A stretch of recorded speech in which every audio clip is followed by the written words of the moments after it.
오늘은 하나님이 기뻐하시는 마감, 이런 제목으로 같이 말씀을 나누겠습니다. 한번 따라서 할까요? 하나님이 기뻐하시는 마감.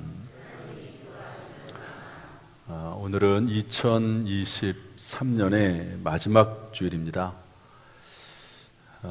특별히 창세기는 시작의 책이기도 하지만 우리가 경건의 시간을 이제 가지면서 창세기를 마감을 했죠. 그래서 창세기 마지막 장의 말씀을 함께 묵상을 하려고 합니다.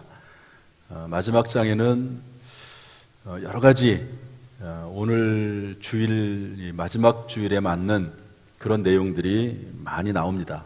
그래서 이 말씀에 근거로 해서 하나님이 기뻐하시는 마무리를 하려면 어떻게 할까 하는 것을 같이 나누고자 합니다. 한번 따라서 합시다. 하나님이 기뻐하시는 마무리를 하려면, 첫째로 우리 16절 말씀 읽어보겠습니다. 16절 시작. 요셉에게 말을 전하여 이르되 당신의 아버지가 돌아가시기 전에 명령하여 이르시기를. 26절 말씀도 읽어보겠습니다. 시작. 요셉이 110세의 죽음에 그들이 그의 몸에 향재료를 넣고 애굽에서 입관하였더라. 요셉이 죽습니다. 참 야곱의 인생은 그야말로 파란만장, 우여곡절이 많았습니다. 어쨌든 그도 죽습니다. 그리고 그의 아들 요셉도 뭐 엄청난 이야기가 있죠. 사람이 죽으면 이야기를 남기지 않나 하는 생각이 듭니다. 그 이야기가 좋은 이야기든 나쁜 이야기든 이야기가 남죠. 우리 교회도 70년이 지나왔는데요, 70년의 그 역사를 되돌아보면 이야기들이 있습니다. 이야기들이.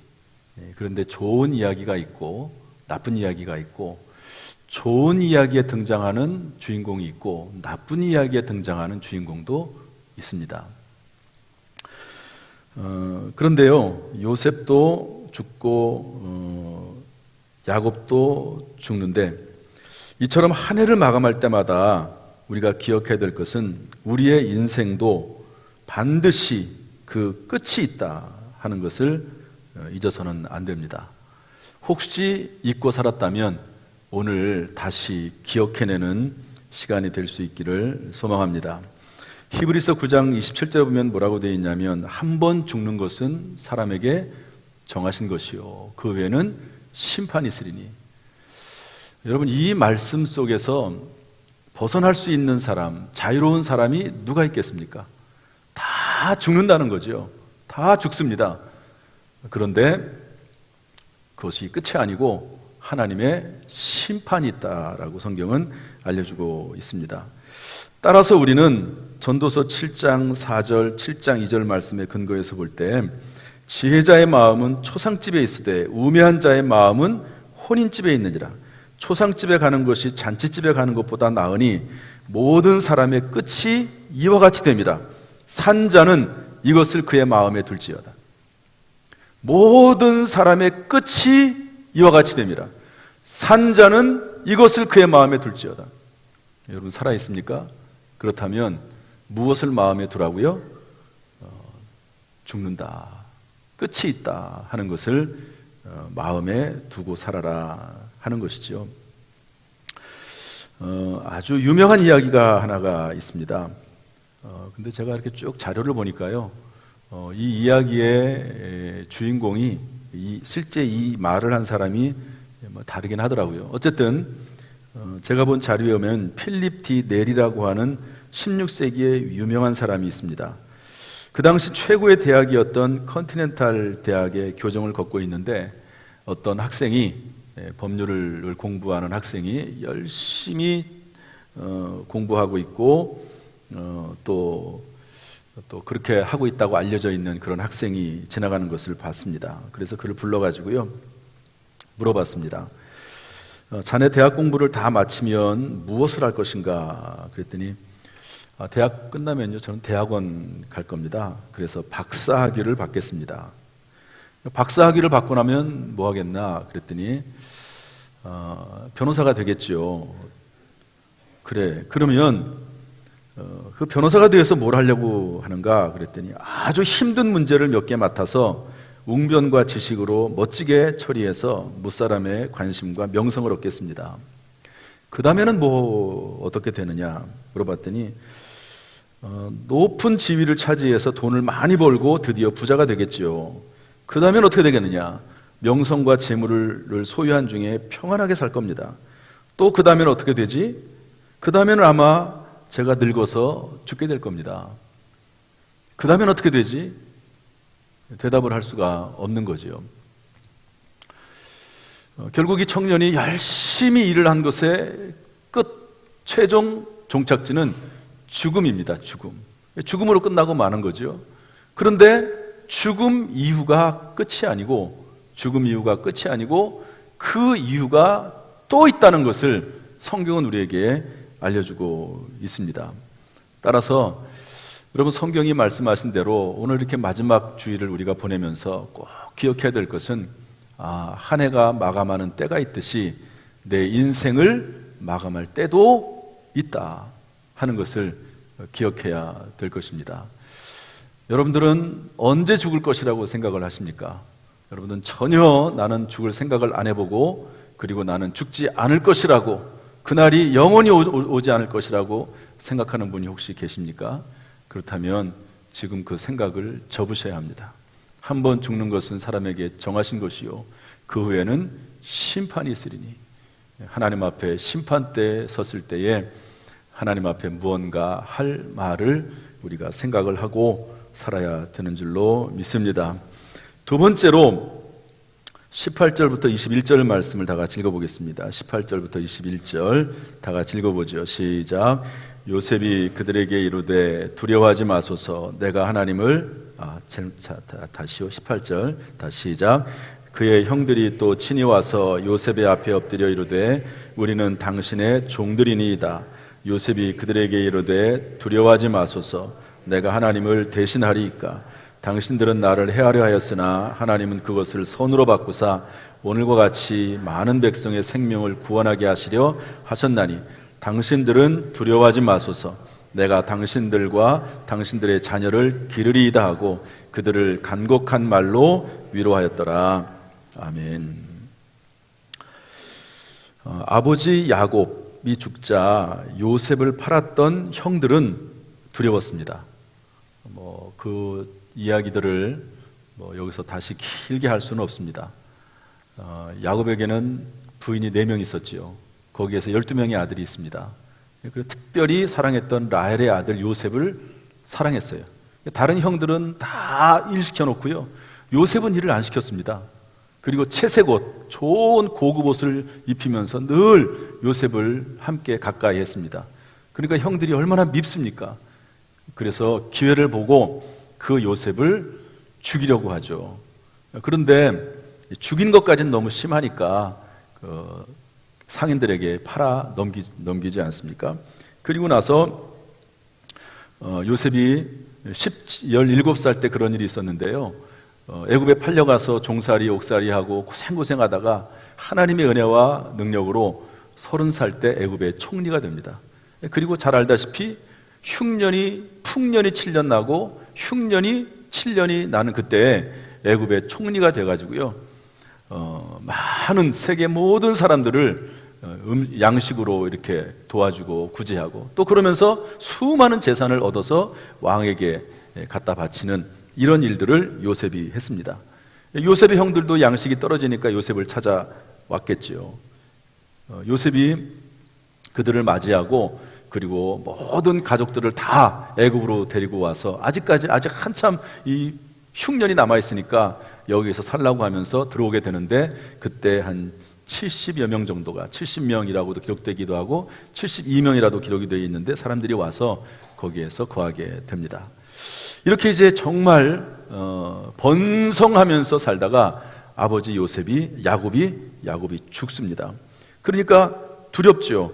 아버지가 살아있을 때는 아버지 때문에라도 우리들을 살려두겠지만 이제 아버지가 돌아가셨으니까 분명히 요셉이 자신들을 가만두지 않을 것이다 라고 생각을 했습니다.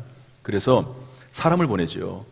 우리가 잘못했다고, 용서해달라고, 아버지가 살아계실 때 우리들을 용서하라고 말씀했다고, 그런 얘기를 전하니까 요셉이 웁니다.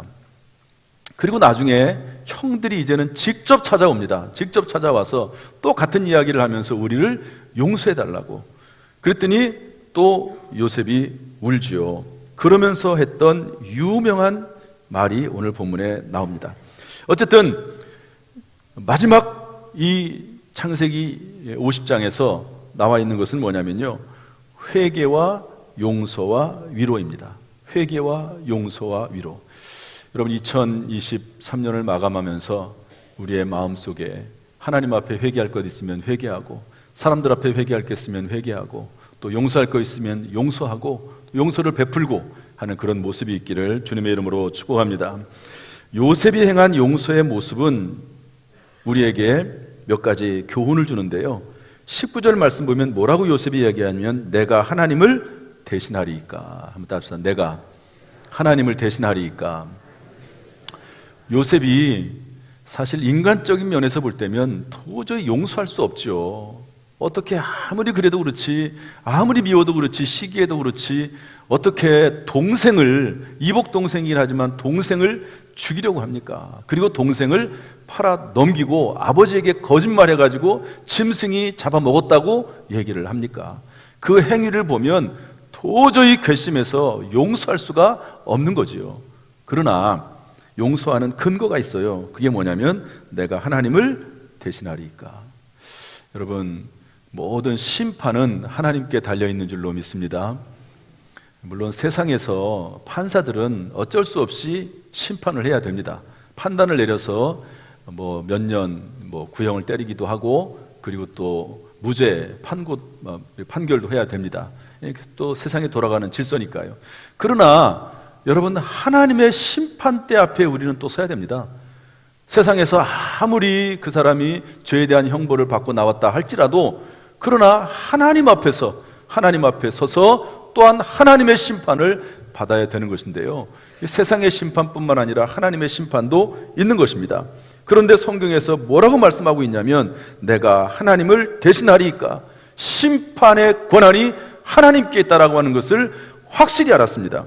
그래서 내가 하나님을 대신해서 당신을 벌할 수 없습니다 이야기하고 있습니다. 여러분, 우리가 때때로 살아가면서 미운 사람도 있고, 또 그리고 정말 심지어는 죽이고 싶은 사람도 있을 수 있습니다. 그러나 내가 심판하는 것은 하나님이 기뻐하지 않습니다. 하나님의 뜻이 아닙니다. 여러분, 우리가 용서하는 것은 하나님이 하나님에게 심판권을 돌려드리는 이름을 깨닫고 우리의 마음에서부터 용서하고, 또 회개할 때 용서하고 받아들이는 그런 모습이 있기를 주님의 이름으로 축복합니다. 또한 이렇게 말을 합니다. 20절 상반절에 보면, 당신들은 나를 해하려 하였으나 하나님은 그것을 선으로 바꾸사. 요셉이 만약에 애굽의 총리가 되지 않았다면 이런 말을 할 수 있었을까 하는 생각도 해보지만, 어쨌든 요셉은 당시 최강대국 애굽의 총리가 되고요, 이 애굽의 총리뿐만 아니라 전 세계 사람들이 곡식을 얻으러 와서 전 세계를 통치하는 전 세계의 통치자가 됩니다. 그야말로 이렇게 됐기 때문에 이런 말을 할 수 있을지는 모르지만, 중요한 것은 뭐냐면 하나님께서는 모든 악한 상황을 바꾸셔서 그것조차도 선으로 바꿀 수 있는 분이 하나님이시다라고 하는 것을 믿었다고 하는 것이죠. 여러분, 하나님은 모든 고통을 선으로 바꾸실 수 있는 분이 하나님이신 줄로 믿습니다. 내가 어려움을 당하면, 억울한 일을 당했으면 하나님에 대한 믿음을 가지고, 그럼에도 불구하고 용납하고 하나님과 같이 하면 하나님께서 그 부분을 결국에는 어떤 방법이 됐든지 간에 하나님이 해결하시고, 그리고 믿음으로 하나님께 나아가는 자들에게는 모든 상황을 바꾸셔서 선으로 하나님께서 이끌어 가실 줄로 믿습니다. 이 믿음 가지고 우리가 마지막 한 해를 마무리해야 될 줄로 믿습니다. 20절 하반절에 이렇게 되어 있습니다. 오늘과 같이 많은 백성의 생명을 구원하게 하셨나니 하나님의 계획과 섭리가 있었다는 거죠. 본인이 형들에게 팔려가는 것도, 종살이 하는 것도 옥살이 하는 것도 다 하나님의 섭리 안에서 되어진 거다 하는 것입니다. 여러분, 옥살이 한 것도요, 사실은 요셉이, 하나님께서 요셉을 사용하는 방법이었습니다. 감옥에 들어가서 보디발 장군의 집에서는 가정재정을 배웠어요. 그런데 감옥에 들어가서는 그 나라 전체의 정치를 배우고요, 그 나라 전체의 언어를 익히고 그 나라 전체의 문화를 익히게 됐습니다. 고통을 당했지만 그것이 하나님의 큰 축복이고 계획과 섭리 안에 있었던 것이라고 하는 것을 알 수가 있습니다. 여러분, 내 인생의 해석은 하나님께 있습니다. 내가 스스로 내 인생을 비관하지 말고 내 인생에 대해서 스스로 용납하지를 못하는 것이 아니라 하나님의 관점으로 하나님의 말씀 안에서 해석할 수 있는 믿음이 있기를 주님의 이름으로 축복합니다. 그리고 나서 21절에는 내가 당신들과 당신들의 자녀를 기르리이다 이렇게 말합니다. 회개에 대하여 단순한 용서를 넘어서 선을 베푸는 용서를 했습니다. 단순히 용서하고 그냥 관계 다 끊어버리고 끝내버리는 게 아니라 오히려 더 선을 베푸면서까지 용서를 했던 모습을 볼 수가 있습니다. 여러분, 우리가 한 해를 마감하면서 용서와 회개와 또 위로가 있기를 주님의 이름으로 축복합니다. 무엇보다도 먼저 우리는 자기 자신이 먼저 회개를 해야 됩니다. 다윗에게 밧세바를 취하고 우리아를 죽였던 다윗에게 나단 선지자가 찾아갑니다. 그때 그 말을 듣고 다윗은 회개하죠. 사람들은 자꾸 다른 사람들에게 손가락질하기에 급해요. 그러나 우리가 꼭 기억해야 될 것은 다른 사람을 내가 손가락질하고 정죄하고 비난하면 세 손가락은 자기를 욕하는 겁니다. 한 손가락은 하나님을 욕하는 겁니다. 그래서 이 다른 사람을 욕하고 비난하는 것에 대해서 상당히 우리는 조심해야 됩니다. 조심해야 돼요. 사람들은 너무 판단하기를 쉽게 하고 다른 사람을 비판하기를 너무 좋아하고 그리고 정죄하는 것을 너무 쉽게 생각합니다.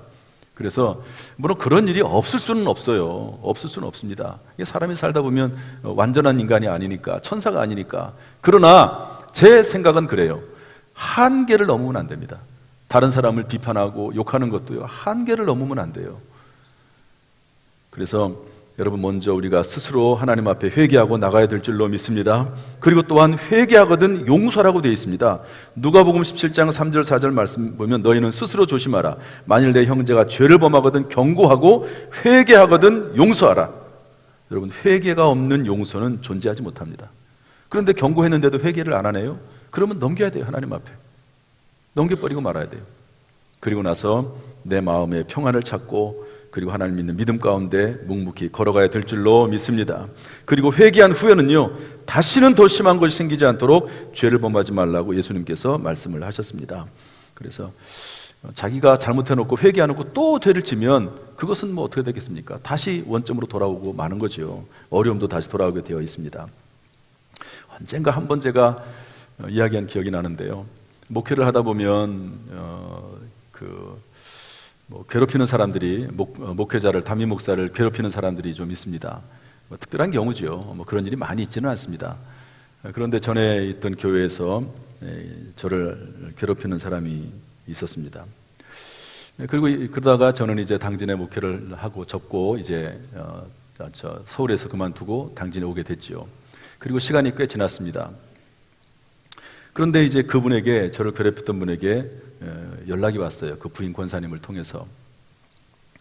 이분이 큰 병에 걸렸습니다. 병에 걸려가지고 병원에 입원을 했는데 가망이 없어요. 물론 좀 지병이 있긴 했지만 이제 그 병이 깊어져가지고 이제 도저히 가망이 없는 때가 됐습니다. 그래서 병원에서 그런 진단이 내리니까 주변에 있는 많은 사람들에게, 주변에 있는 모든 사람들에게 다 전화를 해가지고 혹시 내가 잘못한 것 있으면 용서해 달라고 그렇게 다 전화를 했다고 그러더라고요. 다 전화를 했는데 다 나름대로 전화를 하고 서로 풀고 이제 그러면서 죽음을 준비했는데요. 마음에 걸리는 게 하나가 있는 거죠. 그것은 저에 대한 거였습니다. 그래가지고 부인을 통해 저에게 전화가 왔는데 지금 남편이 중환자실에 있습니다. 올 수가 없습니다. 수고스럽지만 목사님이 오시면 좋겠습니다. 이런 일을 전화로 목사님에게 할 수는 없고요. 다른 사람에게는 전화로 했지만 목사님에게는 직접 말씀을 드려야 될 것 같다고 하면서 연락이 왔습니다. 그래서 제가 중환자실로 찾아갔죠. 중환자실은 시간이 정해져 있으니까 그 시간에 찾아갔더니 그 중환자실 안에서 이렇게 올려놓고 이것을 등을 올려놓고 앉아서 기다리고 계시더라고요. 뭐 많이 울었는지 눈이 벌써 벌개져 있습니다. 제가 들어가자마자 하는 말이 뭐냐면, 목사님, 무조건 잘못했습니다. 무조건 잘못했습니다. 이런저런 뭐 이야기를 떠나서 목사님 무조건 잘못했습니다. 그러면서 막 우시더라고요. 그래서 뭐 거기에 대해서 무슨 말이 또 필요하겠습니까? 그분을 위해서 간절히 기도해주고 또 용서해주고, 그리고 돌아왔습니다.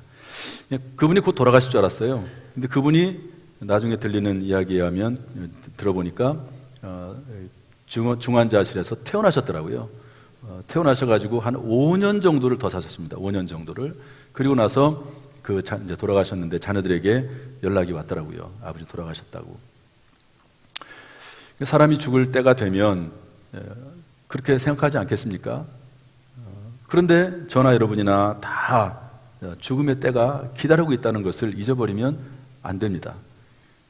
그런 일들을, 서로 회개할 일들을 만들지 말아야 될 뿐만 아니라, 그리고 혹시 그런 일이 있다고 하면 오늘 마지막 주일을 지내면서 회개와 용서와 위로함으로 한 해를 마감할 수 있기를 주님의 이름으로 축복합니다.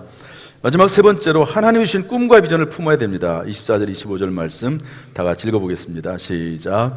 요셉이 그의 형제들에게 이르되 나는 죽을 것이나 하나님이 당신들을 돌보시고 당신들을 이 땅에서 인도하여 내사 아브라함과 이삭과 야곱에게 맹세하신 땅에 이르게 하시리라 하고, 요셉이 또 이스라엘 자손에게 맹세시켜 이르기를 하나님이 반드시 당신들을 돌보시리니 당신들은 여기서 내 해골을 메고 올라가겠다 하라 하였더라. 요셉은 마지막 순간에도요, 아브라함, 이삭, 야곱에게 약속하신 하나님의 말씀을 잊지 않았습니다. 그것은 가나안 땅을 주겠다고 하는 약속입니다. 그래서 지금 여기에다가 장사하지만 내 뼈를 묻지만, 그러나 내 뼈를 가져다가 반드시 가나안 땅에 가져가서 거기에서 다시 묻으라고 말씀을 하고 있습니다. 여러분, 이 약속과 유언은 400년 만에 이루어집니다.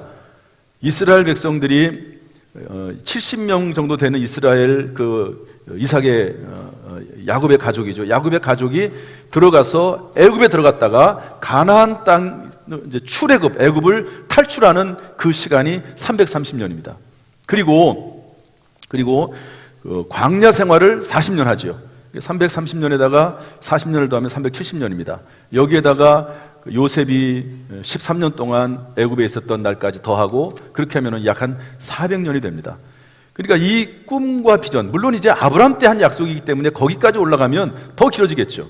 어쨌든 400년 만에 하나님께서 이스라엘 백성들에게 주신 약속의 꿈이, 비전이 성취되는 것을 볼 수가 있습니다. 우리가 한 해를 마감하면서 잊어야 될 것은 물론 잊어버려야 되겠죠. 용서할 것은 용서해야 되겠죠. 그런데 꿈과 비전을 새롭게 하는 날이 마지막 시간이라는 것도 우리는 잊어서는 안 됩니다. 여러분들에게는 어떤 꿈이 있습니까? 어떤 비전이 있습니까? 내가 무엇을 하겠다라고 하는 것은 꿈이나 비전이 아닙니다. 하나님의 말씀 안에서 하나님이 나에게 주신 내 인생의 의미가 있습니다. 내 인생의 의미. 그것이 사명입니다. 살아있다고 하면 하나님께서는 그 사람을 통해서 무언가 이루고자 하시는, 그 사람을 통해서 하나님께서 약속하신, 또 하나님께서 말씀하신 인생의 의미와 가치가 있는 것입니다. 나이가 많든 적든 내가 생명을 유지하고 있다면, 내가 살아있다고 하면 그것은 반드시 하나님의 말씀이 나에게 아직 남아있다는 것을 알려주고 있는 것이죠. 내 생각으로, 내 마음으로 꿈을 꾸는 것은, 그것은 하나님의 비전이 아닙니다. 하나님의 말씀을 더 읽어나가는 가운데 하나님께서 나에게 주신 꿈과 비전이 있거든요. 내 평생에 살아야 될 인생의 목적이 있고 의미가 있습니다. 여기 요셉이 죽음의 순간까지 가나안 땅을 바라보고 죽음의 순간까지 하나님의 약속을 바라봤던 것처럼, 오늘 이 시간 하나님이 우리 각자에게 주신 하나님의 약속, 인생의 의미를 발견하고 그것을 향해서 달려갈 수 있기를 주님의 이름으로 축복합니다. 그것이 다른 사람이 보기에 화려하지는 않다 할지라도 하나님께서 보시기에 꼭 필요한 인생의, 또 교회의 중요한 한 부분이라고 하면 그것이 인생의 가치요, 우리의 평생의 상급이 되는 줄로 믿습니다. 2023년 마지막 주일에 그러한 꿈과 소망을 다시 한번 새롭게 품는 시간 될 수 있기를 주님의 이름으로 축복합니다. 참으로 인생의 끝이 있음을 기억하고 회개와 용서와 위로로 마감하는 귀한 시간 되기를 주님의 이름으로 축원합니다. 기도하겠습니다.